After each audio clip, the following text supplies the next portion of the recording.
नमस्कार, स्वागत है आपका अपने YouTube channel study with Shastri में। आज हम लोग पढ़ने वाले हैं बाल मनोविज्ञान, जिसमें हम लोग पढ़ने वाले हैं प्रतिभाशाली बालकों के बारे में। तो प्रतिभाशाली बालकों की क्या विशेषताएं हैं, उसके लिए दो मनोवैज्ञानिक ने अपना विचार दिया है, स्किनर और हैरीमैन। स्किनर और हैरीमैन ने बताया कि ऐसे बालक जिनमें शब्दकोश बहुत ज़्यादा हों, क्या हों? शब्दकोश जिनके पास बहुत ज़्यादा है, उन्हें हम लोग प्रतिभाशाली बालक के रूप में जान सकते हैं। साथ ही साथ मानसिक प्रक्रिया की तीव्रता भी उनके बुद्धि का हिस्सा हो और उनके दैनिक कार्य का हिस्सा हो। तो मानसिक प्रक्रिया की तीव्रता का मतलब है कि उनकी जो कैलकुलेशन है, उनकी जो सोचने की क्षमता है, जो प्रॉब्लम सॉल्विंग मेथड्स हैं, उनकी बहुत तेज हो, उन सबों में तर्क करने की क्षमता हो, तो ऐसे बालक प्रतिभाशाली बालक के रूप में जाने जाएंगे।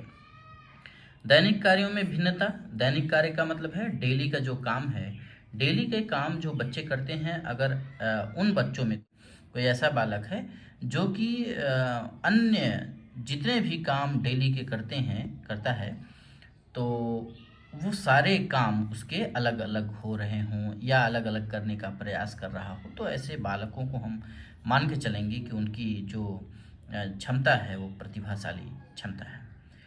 सामान्य ज्ञान की श्रेष्ठता। सामान्य ज्ञान का मतलब है जनरल जो अवेयरनेस है, जनरल नॉलेज है ना, सामान्य जो जानकारियां हैं उनके पास ठीक ठाक हो। अभी पहला आपने देखा विशाल शब्दकोश, जिनके पास विशाल शब्दकोश हो, और तो ऐसे बालकों को हम लोग रखेंगे प्रतिभाशाली बालक के रूप में जाने।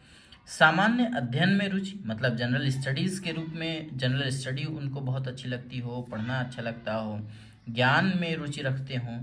अध्ययन में अद्वितीय सफलता, मतलब पढ़ने लिखने में ऐसी सफलता पाए हों कि उनके आसपास कोई टिकता ना हो, मतलब बहुत तेज हों वो सब। ऐसे बालकों को हम लोग बोलेंगे प्रतिभाशाली बालक। आश्चर्यजनक अंतर्दृष्टि का प्रमाण, मतलब उनकी जो सोचने की, काम करने की जो प्रोसेस है, उसमें कुछ ऐसा वो कर जाएं जो आश्चर्यजनक हो। ठीक है। पाठ्य पुस्तकों में अत्यधिक रुचि या अरुचि। पाठ्य पुस्तक में उनकी रुचि जो है वो ठीक ठाक हो, अच्छी रुचि हो, पढ़ने में मन लगे उनका, किताबें पढ़ें, अच्छी नई किताबें पढ़ें। उसके साथ साथ ये भी देखा गया है कि जो प्रतिभाशाली बालक हैं उनमें अरुचि भी होती है, मतलब किताबों के पास वो बहुत टिकते नहीं हैं। विद्यालय के कार्यों के प्रति बहुधा उदासीनता, मतलब अधिकतर ये पाया गया कि ऐसे बालकों में विद्यालय के जो कार्य होते हैं उनके प्रति वो उदासीन होते, बहुत एक्टिव नहीं होते हैं। लेकिन बुद्धि परीक्षण जब किया जाए तो उनका जो बुद्धि परीक्षण करने के पश्चात उच्च बुद्धिलब्धि प्राप्त किया गया हो, वो 130 से लेकर के 170 के बीच हो, तो ऐसे बालक क्या कहलाएंगे? प्रतिभाशाली बालक कहलाएंगे। ये स्किनर और हैरीमैन ने दिया था।